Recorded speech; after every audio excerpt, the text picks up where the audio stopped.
Question: have you heard of Dax News? Neither had I. But as I was sitting at a Chili's yesterday with my best friend, we saw their report on this dramatic situation in Livonia, Michigan, rapidly going viral on TikTok, and we took heed of their riveting reporting of an important situation.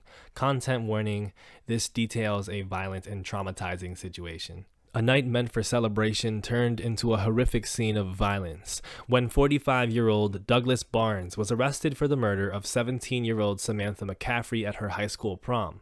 The incident occurred on Friday evening outside Livonia High School, leaving the community in shock and mourning. Samantha McCaffrey, daughter of Sergeant Mike McCaffrey of the Livonia Police Department, was stepping out of her limousine when Barnes, armed with an AK-47, opened fire, riddling the teenager with bullets. Witnesses report that Barnes then sat and awaited the arrival of the police, repeatedly shouting, "An eye for an eye." The tragic event is believed to be rooted in a deadly encounter 4 years prior. In 2020, Sergeant McCaffrey fatally shot Barnes' son, 19-year-old Gino Barnes, during a traffic stop. The confrontation began over expired tags and escalated into a heated verbal argument. According to reports, Gino Barnes reached for his glove box to retrieve his insurance information, prompting McCaffrey to open fire. The sergeant was later acquitted of all charges, a verdict that left Douglas Barnes vowing revenge. My friend and I sat there and thought, ruminated, speculated. How mad could we be at the father in this situation? Surely this was not the right thing to do, but one can understand being driven to do such a horrible thing in such horrible circumstances. After all, the article details how Livonia has long been known as a sundown town. Sundown towns is a place where they kill black people every time that the sun goes down. No blacks allowed, so when it hits 8 p.m., you better be nowhere around. Which my friend could corroborate from her real-life experience. How its history with racism has gone so unaddressed. We wondered if this type of action would mean anything at all, if it would make officers think twice before committing hate crimes on the job. It was only until later when we realized, doing some research, that this wasn't true. During the conversation, at no point did we stop and think, these mugshots look a little shiny, this news source looks a little bit suspect, this narrative looks a little too neat. So it was a bit embarrassing to see this TikTok from Julesy. Please remember that plenty of people get on this app and rage bait and post outrage content simply for engagement.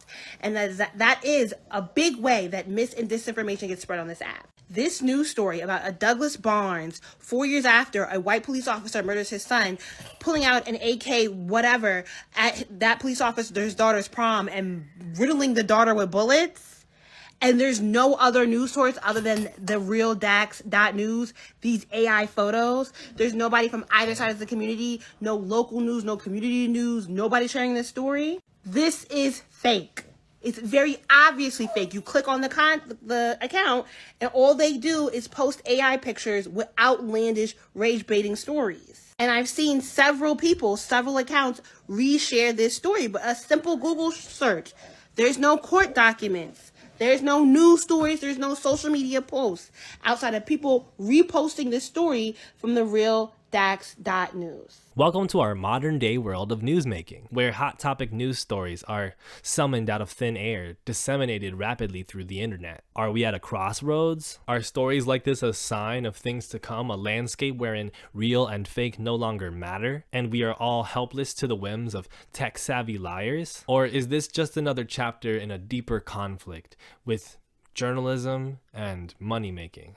Speaking of which, Ridge Wallet is doing a sale for Father's Day. They sent me this really cool wallet and this key case, both in this really nice lavender color. And I really enjoy using this wallet. It's really nice to have an extra wallet option, especially one that is so convenient to keep in small spaces, fits into all types of pockets. And using the AirTag feature, you can even find it if you ever lose it. The key case is also this really convenient way to carry your different keys, and it reduces the jingle of the keys as well, if ever that annoys you. So they're doing a Father's Day sale over at Ridge Wallet with up to 40% discounts on tons of different products that you will likely enjoy across their website. If you have somebody in your life like a father or a cool dude, a cool gal who may be in need of some nice functional gifts, check out Ridge Wallet and that sale. Oh, it's a frog. There's a little frog, bro. I swear.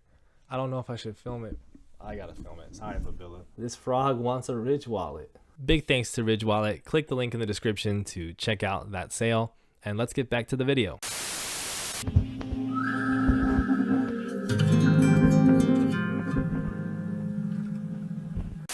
The past few years have seen a ton of coverage and hot takes about how artificial intelligence technology will affect our journalism industries. The Brookings Institution, a centrist neoliberal think tank, is one of many putting forth its own calls for concern and policy work on this subject.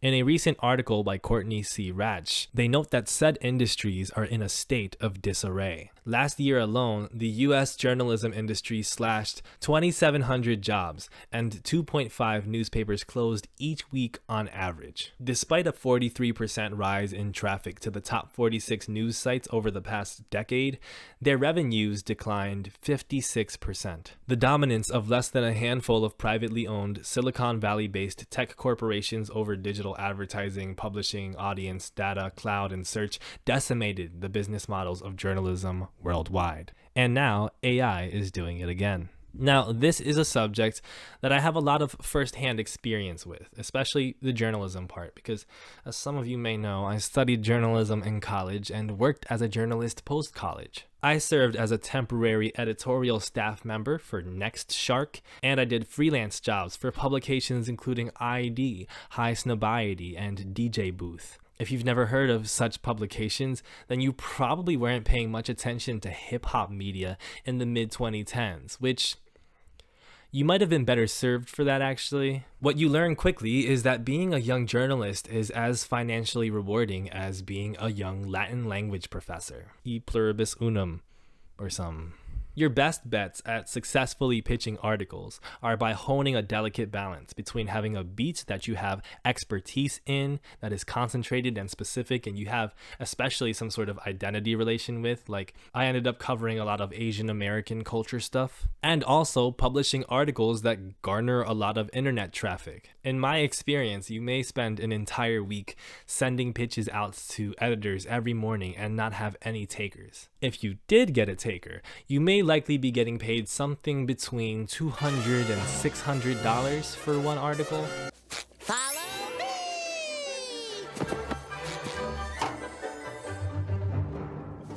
Uh-oh. Because you're not particularly experienced as a freelance journalist, nor particularly popular, and a lot of the times the editorial staff is not going to be as convinced of the necessity of the pitch that you've given them, not necessarily seeing the potential to monetize such things.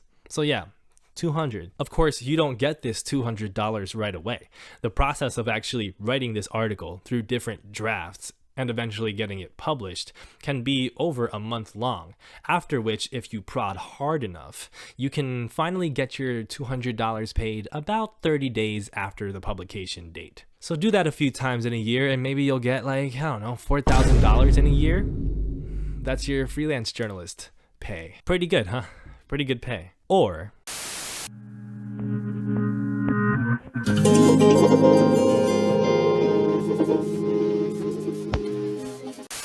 did you know Microsoft has a publication, MSN News? Did you know that thing was still around? A lot of people were informed of this when said publication put out an obituary of ex-NBA player Brandon Hunter.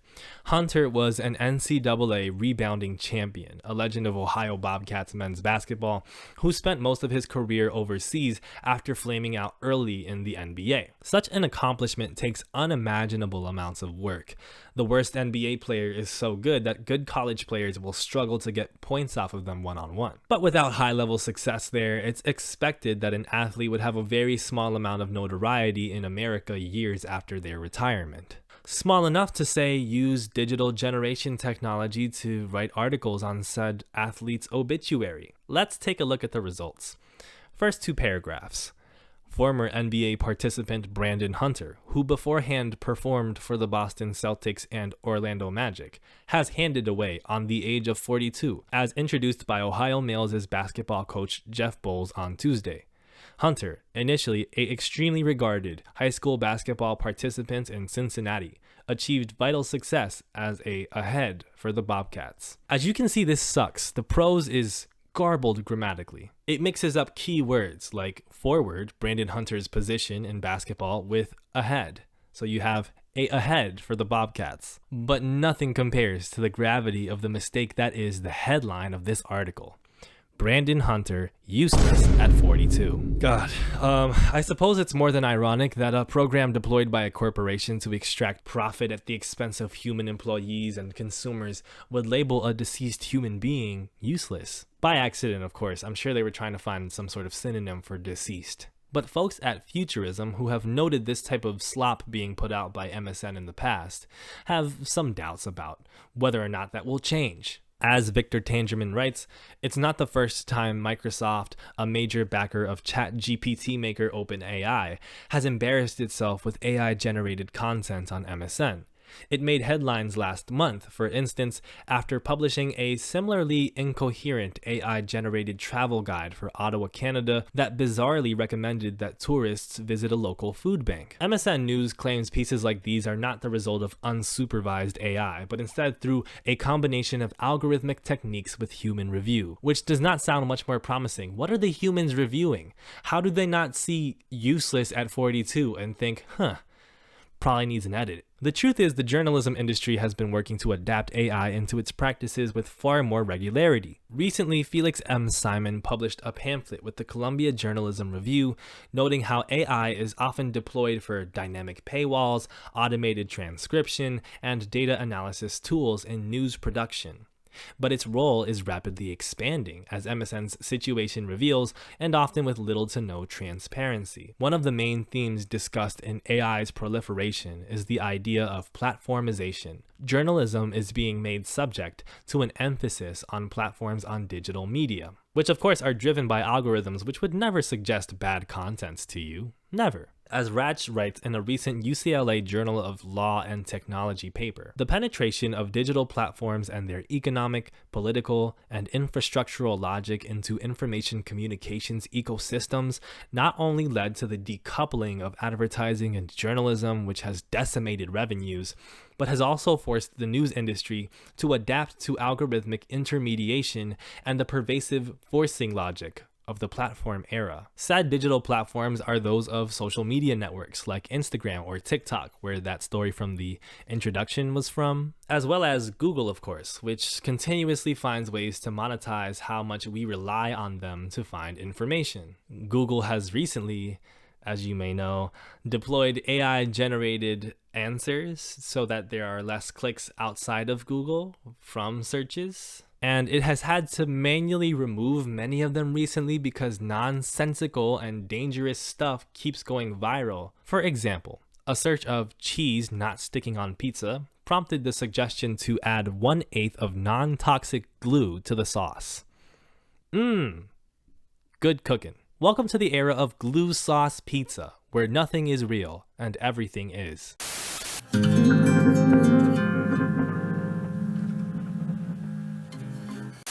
I want to close by noting that these kinds of absurdities, which come from sloppy, overzealous emphasis on efficiency, quote unquote, over anything else, whether using AI or not, will constantly be seen and reported on and mocked by people with any semblance of an eye.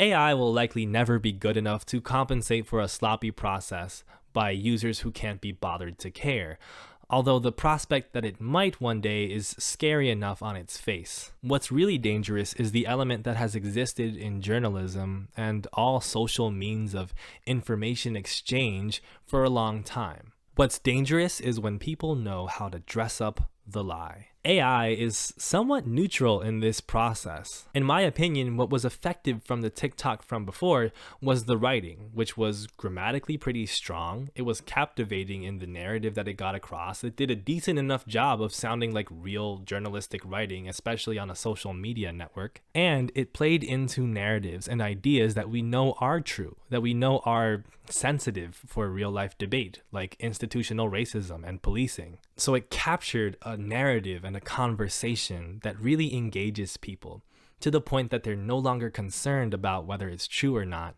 They take it as such almost as if they have to. In my limited experience of the journalism industry, this happens all the time, whether humans are involved or not.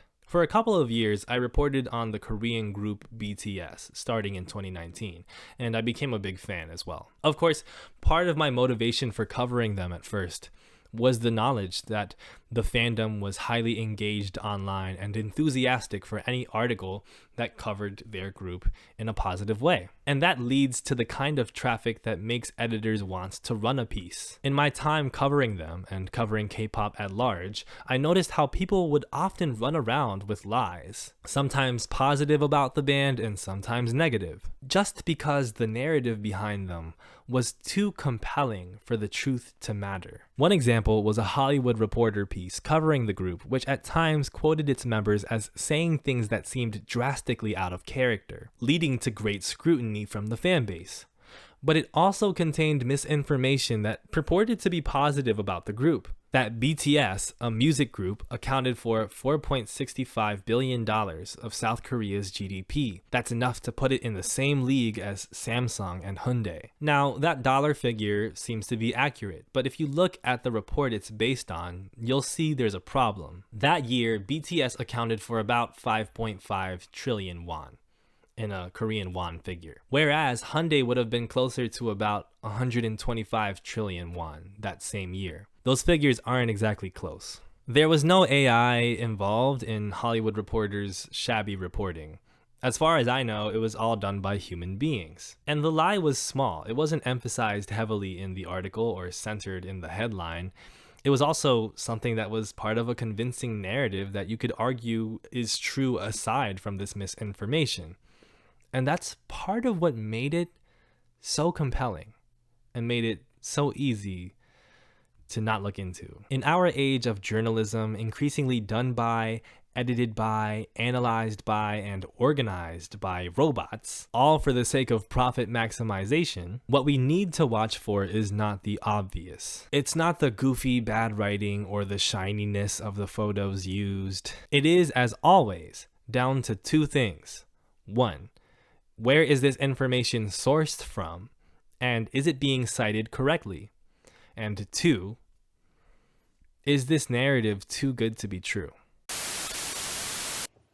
Subscribe to my new Patreon.